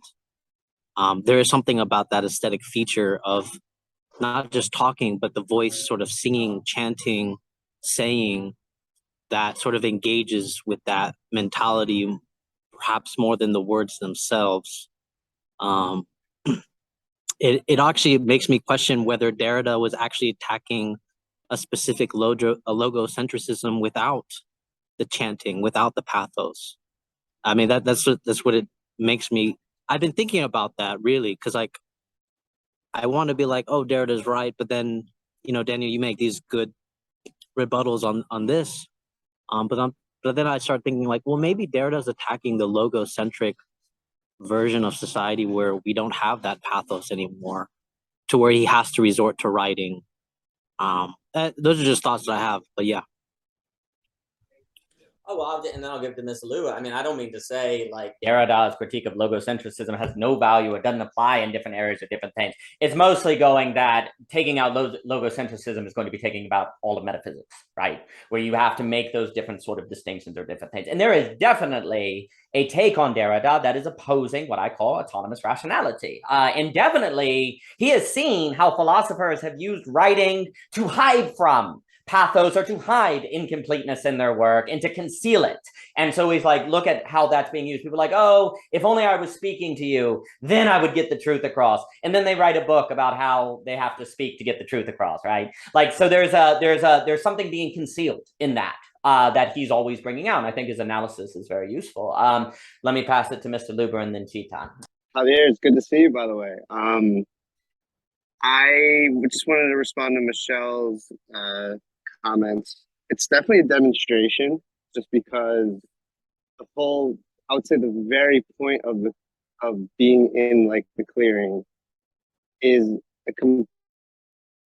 you're in such an active state that you're inherently being active, and in that sense you can't even help but demonstrate. So like yeah, just, to me it's just a demonstration. And then for me it's the challenge is people that are in that Cartesian mind frame, how they view their life in a primordial sense is like a story. And if you're able to show how a story applies to the clearing, like the clearing's take on what a story is, I think it can make someone naturally see how they aren't in this like subject-object dichotomy per se, because it's just so primal, that worldview, that they can't help but situate themselves in how they understand a story, essentially. I just kind of wanted to throw that out there. No, thank you, Mr. Luber. I'll pass it to you. I mean, it brings to mind when we talked about in our topics talk on the story democracy, on people in democracy thinking about one another, not as having a worldview, but different stories in which they invite one another people in to see the ground from how they think and how that changes things. And also, Javier, we also talked, and Cadell and I were mentioning how like the hip hop cipher does seem to have a unique role. There's a lot of emphasis on dialogos and things like that, but the hip hop cipher is kind of special in the bringing together of it brings pathos into the emergent process of dialogos, and I think that actually can be very, very important. But let me give it to Chetan. Yeah, thanks. Actually, Javier's sort of thinking of logocentrism is very important here, because I remember one of my philosophy professors sort of asking this with us in the classes, playing with us, asking us to think in that sense. He was saying that, I don't think there's any philosopher who would say I'm a logocentrist in that sense. Nobody tries to defend logocentrism. I don't think there is any known philosopher who would come up and say, oh, I'm a logos. And yet that's a problem that actually keeps on emerging with every philosophical thought. That you need to oppose it with every almost with every philosophical movement. You can look at it with dialectics, you can look at it with Kant, you can look at it with, all these movements sort of demands this other who sort of points out, oh, you become logocentric, in that sense. And there's something about that thinking which we need to we need to uncover there. And my own thinking in this, and I can be completely wrong here, is that what is at stake in logocentrism is not simply reason and rationality. What is at stake is the status of technical objects, which is why when Derrida tries to think about this problem, he tries to think about it through writing. He goes back to Socrates and tries to think through writing in that sense. How writing itself is a technical object and pharmacon and so on and so forth in his on grammatical. I've been a long time I've read it, but that's how he starts to analyze that problem. That there's something about technical objects, that can, in some senses, completely circumvent or short circuit our own ability to think. We completely outsource life in that sense. And I think Nietzsche's question here is extremely important. So Nietzsche actually, in the context of pain, actually argues this in that sense that a reactive man actually interiorizes his pain. For an active man, pain remains exterior to him. Pain becomes a way to act in that sense. But for a reactive man, there's an interiorization of pain. It becomes a form of contempt for himself, self-hatred, revenge, resentment. All of those things come from this interiorization of pain. I think as far as pathos is concerned, I think we need to think of pain very seriously in these two contexts, because the two forms of pathos are very different. When you exteriorize pain and when you interiorize pain, there's something at stake there. That when you interiorize pain, you also actually exteriorize your will in that sense to technical objects. You also exteriorize your capacity to act to technical objects. You completely become a subject in that sense, subjected upon from this technical world in that sense. You're not able to think for your own self. You're not able to construct knowledge and so on and so forth. And that there's something of that nature that is at stake in that interiorization of pathos and exteriorization of pathos. That how do you keep the pathos in that sense not, as I think Nietzsche sort of says it, that for Nietzsche, subject of knowledge and subject or desire of knowledge should not be interior to one another, like in Aristotle. In Aristotle, these two things are interior to one another. For Nietzsche, it's important that they're exterior to one another, such that they can find a relationship with one another. How do we think of pathos in that sense? Is pathos simply interior to who we are? Is it something that we feel, and this kind of interiorization actually blocks further effects upon us, further pathos upon us. Pathos, if it has to be left free, it has to find its own movement. One pathos has to affect another pathos. It has to create more effects upon different things. Then it has to be exteriorized. And what is at stake in that exteriorization, in some senses, I think. Yeah. Magnificent. A few things. So I think it was really good what you said on Derrida and how we're always at risk of kind of logocentrism. A way I guess I think about it is like, it's very important that, on typography, I try to say like, you have the act of the apprehension that's a bookcase that immediately is then formulated into the category of bookcase. And so that's there's a first step of which I don't think Derrida deconstructs, but then he's like, hey, that second step that the first step almost always falls into is really risky. And I think the point you're bringing out is that the more technical the object, the more likely it is to actually be almost in the realm of understanding versus reason, right? Like if we're taking it, like Hegel's like, hey, reason, it's almost like reason can always at the drop of a pen fall into understanding. And you have to be actively making sure that reason isn't doing that. And yet there are times where you kind of need understanding in order to, count your money, do a check, go to work.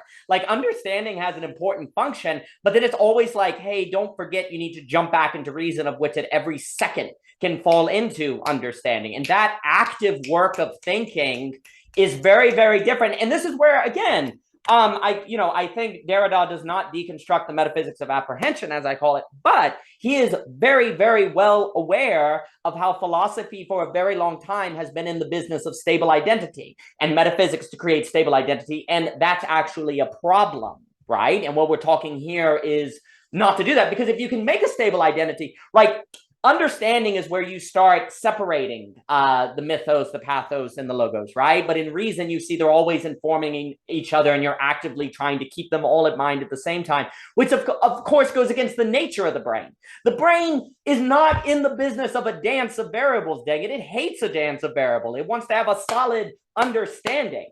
And yet you have to be working to keep it from doing that. And I think that's so important. And it makes me think, Chitan, too, that like it's almost like if you use my language, if you have extrinsic motivation, you tend to internalize pathos. Whereas if you have intrinsic motivation, it's easier to externalize pathos, right? So the issue of motivation and where pathos is placed seems really connected. And since I kind of tie together, like if we go back to Burke's language and it's like beauty and sublime, you know, you could easily say beauty and pathos is the relation. And it's like, beauty is like, if you don't have beauty to create a motivating factor, then pathos is internalized. And once that occurs, you start getting all, say, the mental illness crisis, you get all these political movements and different things. So we have to have a way to make pathos external. And I do think, for me, pathos and beauty are deeply tied, especially once we understand that beauty is not merely the aesthetic quality of an object, but a holistic experience that strikes you and changes your horizon of what's possible in the world, right? Like if you're born in 1824 and you happen to attend the premiere of Beethoven's Ninth before it's Beethoven's Ninth, and you'll never hear it again, and you never even hear music, that experience as a whole is what transforms your entire horizon of reality. But if you simply ask the question, is Beethoven's Ninth beautiful?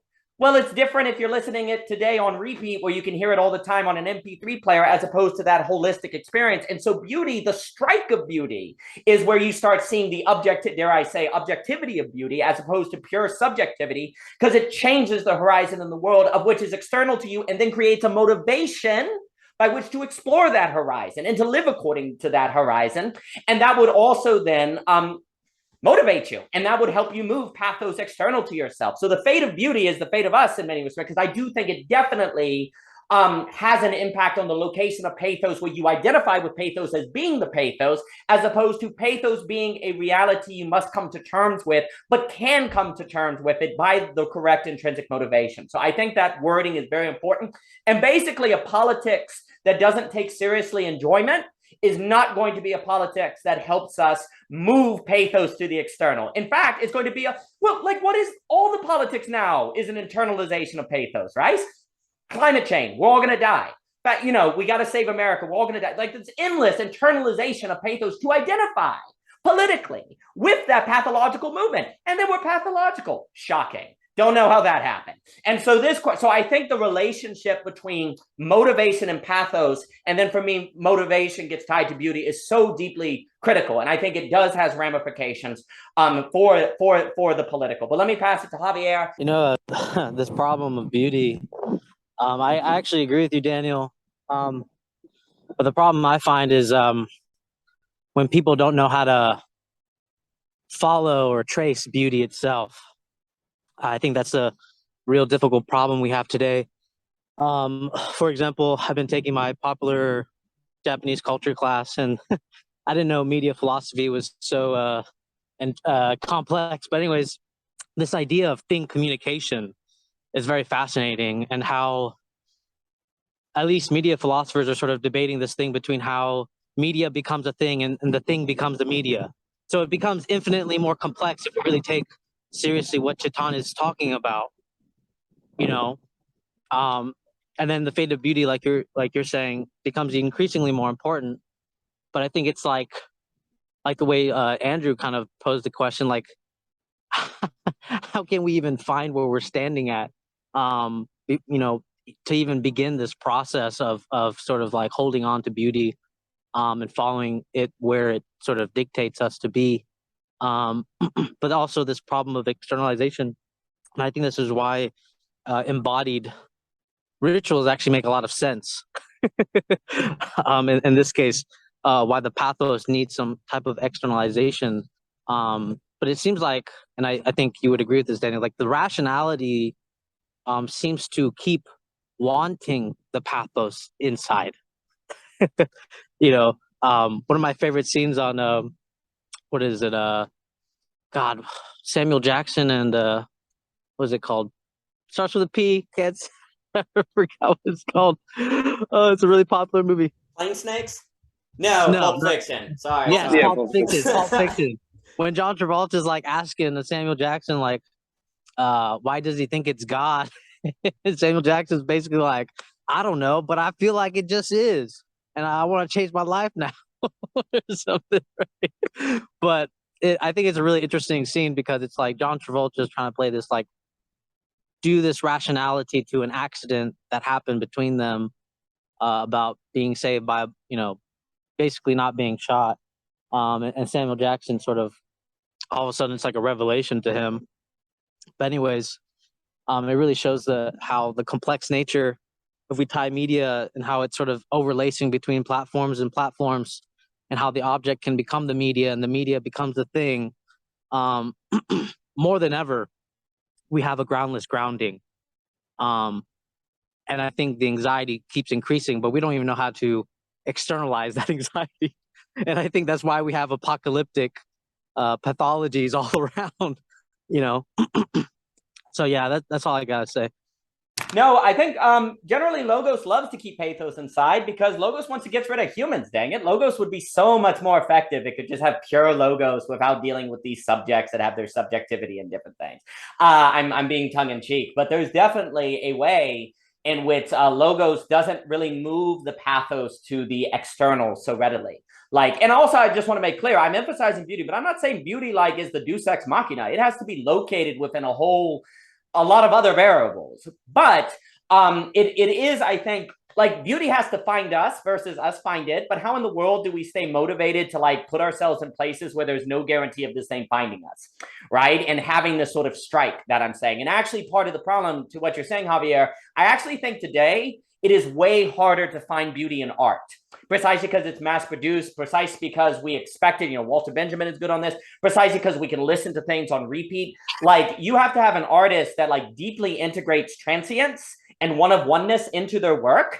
And it may be the case that beauty is more likely to be found actually in something like athletics, in children, something else to get the strike. If you define beauty as the strike, as I am, then it actually does become harder with time to encounter it, precisely because you can have preset complexes of the thing before you encounter it, so it doesn't surprise you as much, or it can't hit you according to its own terms as much. Walker Percy will say, it's harder to enjoy Paris because you see photographs of Paris before you go.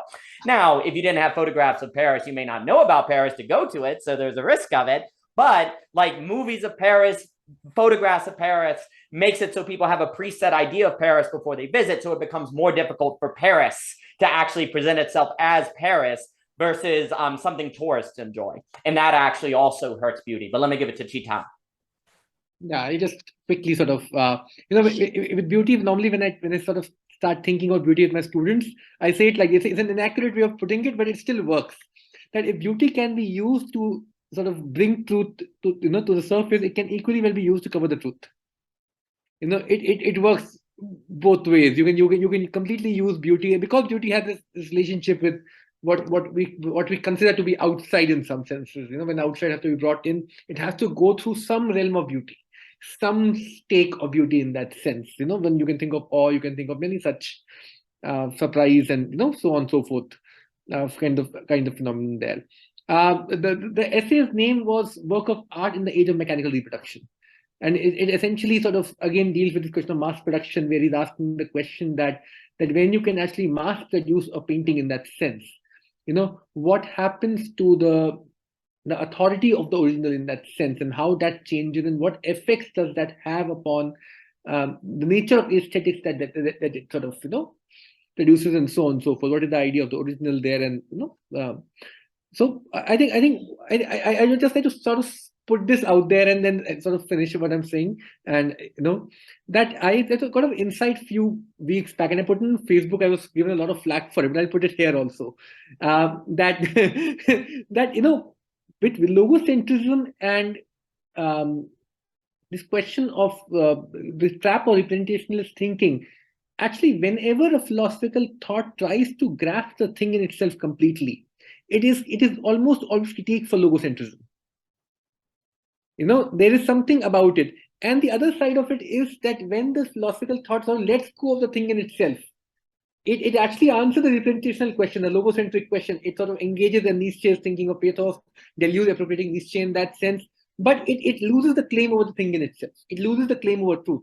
Truth becomes simply goes to the background. And there is an inverse relationship at work here, say between Hegel and Nietzsche, Deleuze and Deleuze, Derrida on one side, and you can always find these figures being formed in opposition to one another in the philosophical thought. And there has to be some way to think through that problem, that how one gives way to the other in that sense, and what is at stake between this kind of a movement. Yeah, I just end there. Yeah. Thanks. I listen. I think that's really fantastic, and yeah, it makes me think. Like I always think with Walter Benjamin's aura. I also am like, I wonder if you can make like similar arguments where like enjoyment is mass reproduced. Like, does enjoyment and pleasure lose its aura? I wonder if like politics, it used to be like honorable and statesmanship, but now that it's like mass and there's 24/7 media, if it loses its aura too. Like there's something about mass production. Maybe it's because it turns everything into a spurious infinity. I don't know. I have to think on that, but it's like everything actually kind of, it's like cancer. Like Ibra will talk about cancer. Like if cells like won't die, if they're constantly producing, it's like cancerous. Is that actually in an age where you can always do politics, you can always have pleasure, you can always have art? It actually kind of kills everything in a way, or makes it dysfunctional. I will have to consider that, but that it's something to think. Yeah, and what you're saying also, it's almost like what you don't want. Yeah, absolutely. Beauty can become a major problem. Like people will have psychedelic trips or near-death experiences or big, beautiful things happen to them that then they don't have the ability to conceptually mediate or to rationally understand, and it destroys them actually. And this is where you have to have like all three, right? Like if you can't like process that extremely powerful experience, it may actually destroy you, right? But then if all you have is the ability to process, say, logos, and you don't actually have a truth to process, then you that can lead to the problems of the David Hume autonomous rationality. It's almost like instead of logocentrism, you need like logo secondaryism, and then like aesthetic secondaryism and moral secondaryism. There's no center. It's all secondaryisms that are always second to one another, like gentlemen, they're making room for the other. And it's like a secondaryism that you need. So that's it. Yeah. So we need like a secondaryism of all of these different things. But let me hand it to Mr. Dimitri. Yeah, I couldn't agree more with your with what you just said, that you need language to process whatever kind of mystical experiences, spirituality. And I think I cringe so much, I see this all the time. People, they call themselves spiritual, they go into these practices and they're like, yeah, we're gonna heal everything, we're gonna do everything amazing, and everything is gonna be so great. And or like they do the experience, whatever it be, tantric sexuality, psychedelic experience, and like, oh my god, this was the revelation, now everything is is okay. And like, yeah, it's wild, like how like delusional people can actually come out of those beautiful experiences and posit that they actually think they solved their entire sex life by going to like a tantric workshop. Yeah. So anyway, I just want to close down with this thought I had, and that's that jouissance, especially like phallic jouissance, the jouissance of penetration, like when you're talking or when you're having sex. Like we already talked about how those are very similar in this conversation. It's a jouissance, it's an enjoyment of semblance. There's like there's an evanescent semblance in that, right? This is what we also talk about in terms of the image or the picture thought in Hegel, or representational thinking. But the crazy thing is that this jouissance or this enjoyment of semblance is also always actually just a semblance of enjoyment.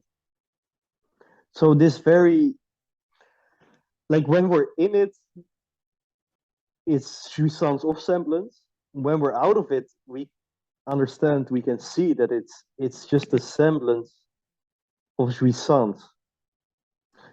So what does this mean exactly? It's hard to talk about, but it basically relates to the one, right? And I really love Lacanian theology or Lacanian mysticism. And Lorenzo Chiesa wrote an epic book called God and Logic in Lacan. And he said that God, understood in Lacanian mystical terms, is actually the very, I'm gonna butcher the exact quote, but it's something like the desire to be of the one, and also the very maintenance of the lack of the one or of the non-one that maintains the symbolic order as such, or like Gödel's incompleteness that, you know, must underlie any system as such. The logic of exception that grounds every universality is another way to put it. So God is at the very intersection of this one and this not one, as this very paradoxical intersection of thought and being. And this is the one love and the one knowing that is God. That's what I understand when I read Meister Eckhart, anyhow. So I just, I'd like to close down with that. Oh yeah, I guess no, I have to explain what I meant with like, so in terms of that jouissance of semblance and the semblance of jouissance, the desire to be one, which is like the Lacanian definition of love, is like the jouissance of semblance, whereas when you see the not one of the one, the very fact that, you know, okay, I guess you can see this also as, you know, when you realize that the relationship isn't actually a relationship, but the other will forever be an alien other to you, no matter how close you come. It even like if you come closer to it, they can appear more alien in some kind of senses. So this is the where you can see the very semblance of that jouissance.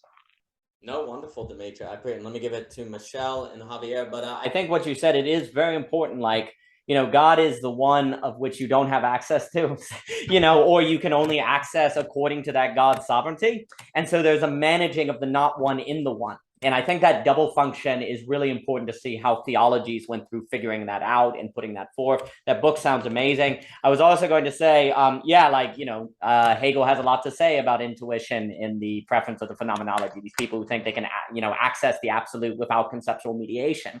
And he's like, hey, that's dangerous. And although I spend, you know, in the paper, Deconstructed God, like, will say that autonomous non-rationality is just as problematic as autonomous rationality. But I end up spending all my time saying autonomous rationality is a problem because we tend to be, that's kind of the age, right? But autonomous non-rationality is which say the beatific vision without any conceptual mediation, or yeah, we're going to have this experience and it's all going to be lovely. That can be just as problematic as can be an autonomous rationality that defines the totalitarianism and modernity that someone like Hume is opposing. But let me give it to Michelle. So really quick, I thought it was interesting you brought up like Paris and like the idea of if you see all of these images and, you know, video footage and all of that and how it can sway your own experience, your own like, you know, first encounter with it, right? Your own experience of its beauty. I visited Paris over 10 years ago and loved it, but like it was a different time, you know, there weren't like all these reels and stuff that just showing Paris and like the top 10 restaurants there, et cetera, et cetera. And so, yeah, it felt very like fresh encounter. But, you know, something that's so iconic is the Mona Lisa, right? And I guess I'm interested in this relationship between like the fact that the mass production of Mona Lisa on keychains and mugs and stuff like that makes it like something you should go and like visit, basically, or something like that. But at the same sorry. So it's like it makes it like this. It's something that people should kind of go and visit or see or like put on their list to make sure they see when they're in Paris. But it was really funny because when I went to go see the Mona Lisa, like I had the chance to see it in real life, and I remember the room was so crowded, like they let in groups of people at a time. And then when we went into the group, like we were allowed to go in. You know, you're like kind of peeking over heads and stuff, like, you know, getting on your tippy toes to try and see the Mona Lisa. And it was so wild because I've seen it so many times, almost much more close than I could even see it in real life. And it's also much smaller than I had anticipated. I don't know what size I thought it would be, but and a little bit more dull than, you know, some of the other reproductions, et cetera, et cetera. I guess what I mean to say is like this is interesting because, you know, some of the other experiences I had with it, like I don't like the experience of the beauty of the Mona Lisa was almost just that, the whole experience, right? The beauty of the trip there that I had, like all of the other things that I encountered. But it's kind of interesting because mass production has a strange thing of like, is the reproduction its own thing entirely? Because it wasn't at all like the reproductions of the Mona Lisa are not at all like the real, you know, actual painting. But it's kind of interesting because these things serve as like almost religious icons to go and visit, right? But yet they don't hold, like, it's not that they don't hold any other meaning, but they have this sort of social capital or something, social agreement of like, these are these things that we go and we see, and they're like part of these are what, you know, I don't know. I mean, they're beautiful or something, but really like beauty is always tied to the experience of it too. It's the aesthetic plus the feeling of joy that you're getting to like explore a new city, or, you know, the fact that you're getting to be with certain people that you really enjoy, or da-da-da. So I don't know. I guess I'm just thinking about like just an interesting relationship between like the reality of something that people might say you should go and see, or like becomes, you know, something to try to go see or whatever, and how that it's drawn in by the mass production, but that also can potentially, you know, and maybe it's that it can cheapen the actual, like if it can cheapen the actual encounter with it. Now, fortunately for me, I was having such a great time that I didn't like hinge my whole entire enjoyment of Paris on like seeing the Mona Lisa, but some people do, and so that can be very disillusioning, that suddenly the real encounter is not what you expected it to be. Does that make so? Anyways, just wanted to share that since you brought up Paris. It made me think of seeing the Mona Lisa. That was lovely. Let me give it to Javier and Chitan. And yeah, I definitely think there's something where when you mass produce things like, oh, I should be involved in politics. Oh, I should go see the Mona Lisa. And then that precisely pulls you into the politics that is so utterly destructive and awful. You're like, wow, politics sucks. Likewise, the mass production of the Mona Lisa pulls you to go see it. And then when it doesn't like have the effect, that can lead to concluding that beauty doesn't exist. Like you go, oh, well, it must not be. It must, like those people who said it was worth seeing, they must be crazy. Therefore, it's subjective. So that is like a luring effect that can actually occur that leads, I think, to greater disappointment. Now that's explored kind of in the on art paper, but no, it's a wonderful point that you're bringing up. Javier and then Chitan. Yeah, so I just want to comment on the strangeness that Dimitri was pointing at. It kind of reminded me of this media article that I had to read for class. It talked about Deleuze's intimate alienation, what he calls intimate alienation and positive distance. But it was actually linked to media and our pathos in relation to characters that we enjoy. So actually, the dichotomy between producer and consumer has actually been challenged. In this case, they like to throw the word around prosumer because lately we have a sort of bottom-up culture where now TikTok itself is actually a parody of everything that's been produced and consumed. And then when we start talking about like anime, for example, and even hip-hop, there tends to be this collaborative creativity where we take what has already been produced and cut and remix it and refine it and add a new twist element to it. So I do think even with mass production can give us the materials for collaborative creativity, but also this case of prosumers, this intimate alienation that goes on where it seems like the human being is really fascinated with putting the character, at least specifically in media culture, the character itself in a different narrative. And this is actually where I feel like we can really escape the threat of mass production and actually engage with a kind of intimate alienation through taking a character that we relate with and putting it in a new narrative. So for example, actually like one thing that people have been constantly fanning about is like One Punch Man and Dragon Ball Z, like Goku, right? So recently I saw a whole YouTube thing between One Punch Man and Goku, and it was like the craziest thing ever. But you see, that was like a really surprising, like everything about it was surprising, because I think the subject dares to sort of put that narrative in a different setting, in a new life, where that would have never happened in this sort of strict platforming. But I think there's so much to think on this issue of mass reproduction, and how it can possibly also save us in the sense of collaborative creativity and pushing things in new narratives and the characters in diverse settings. I mean, just they often critique Mark for not actually taking in consideration the material difference from when a character goes from manga animation to now a toy. They critique Marx for not acknowledging that material difference and how that material difference matters in all this case. But yeah. Yeah, what the heck? Mark should have known about what happens to Rei Ayanami when it goes from Neon Genesis Evangelion to a toy. The most popular toy in Japan. What the heck? Should have known all about Rei. What that dude talking? Also, I want my royalties because I'm a prosumer. Dang it. I need my royalties if Wirtz is prosuming. But anyway, let me give it to Cheetan. Yeah, I think, I think one should not sound like, when you read Benjamin, I think Benjamin's one of the great writers, I think we underestimate his power of his thought in some senses. My own reading of the paper is that Benjamin is not all pessimistic about what's happening. He's very open about what's going to, come in that sense with these changes.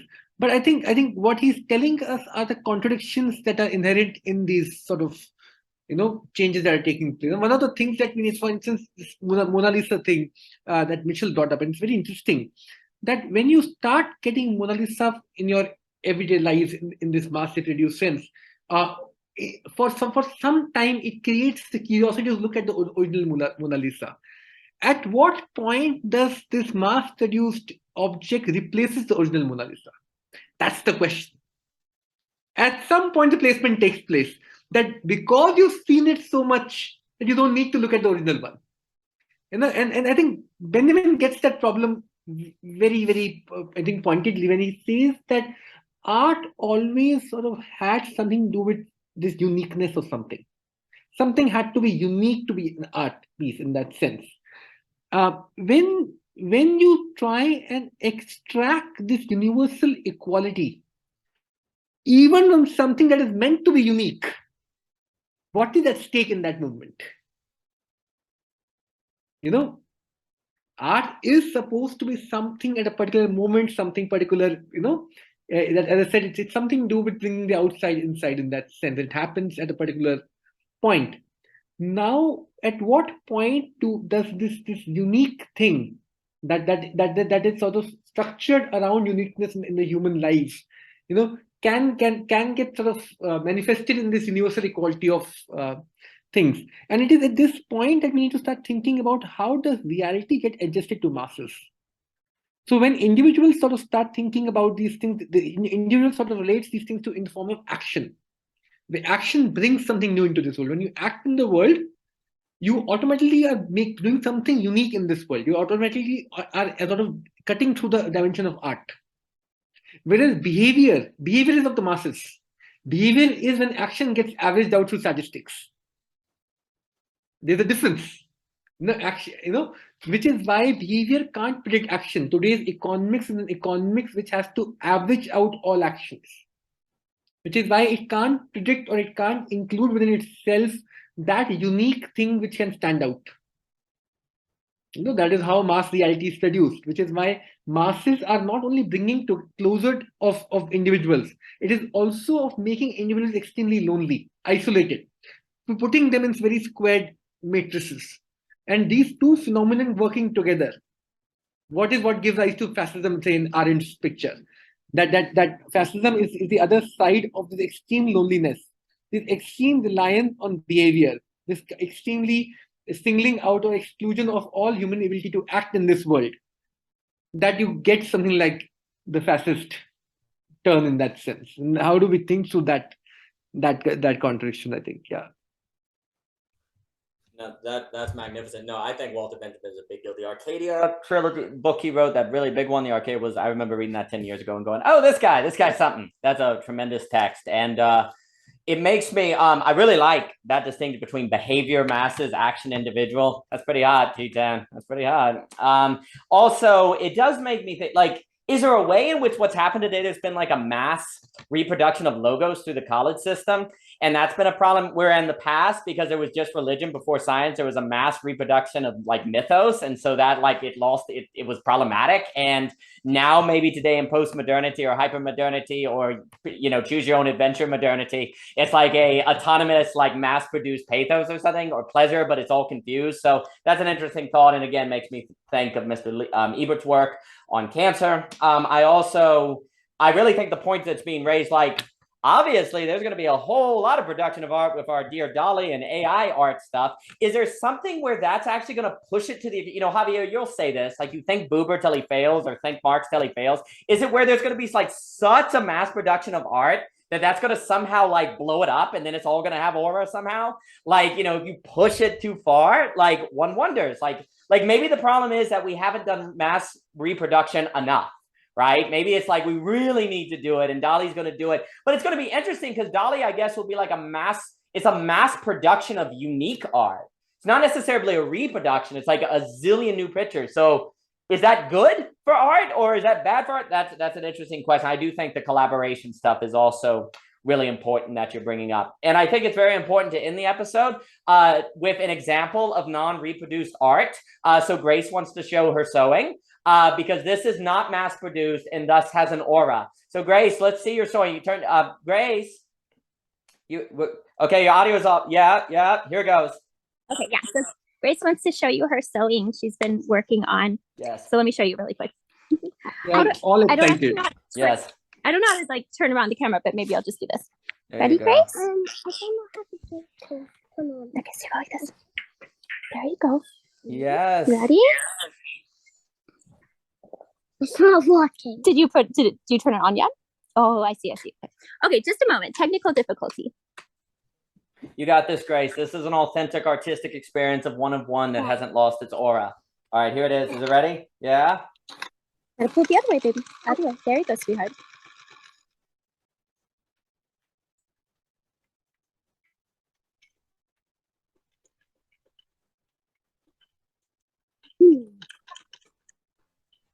You're doing it, Grace. You're doing it. You're doing it. This is our revolution against mass reproduction. This is authentic production. Yeah, good job, Grace. Oh. Thank you, Grace. She's really excited about the new sewing machine. So well done, Miss Grace. Thank you. This is micro production, not mass reproduction. It has an aura. Micro production. Yeah. Straight up has an aura. Thank you. Thank you, Grace, for a live production. Yeah, thank you, Grace. Thank you, Grace, for a live revolution against mass production and different things. Well, everyone, thank you so much for your time today. I'm glad we could discuss things. It was a pleasure. And Chitan, thank you, sir. Javier, thank you, sir. Michelle, thank you. Dimitri, thank you. May you have a wonderful day. Appreciate it very much. Thank you very much. Have a nice day. Have a good one now. Thanks, everyone.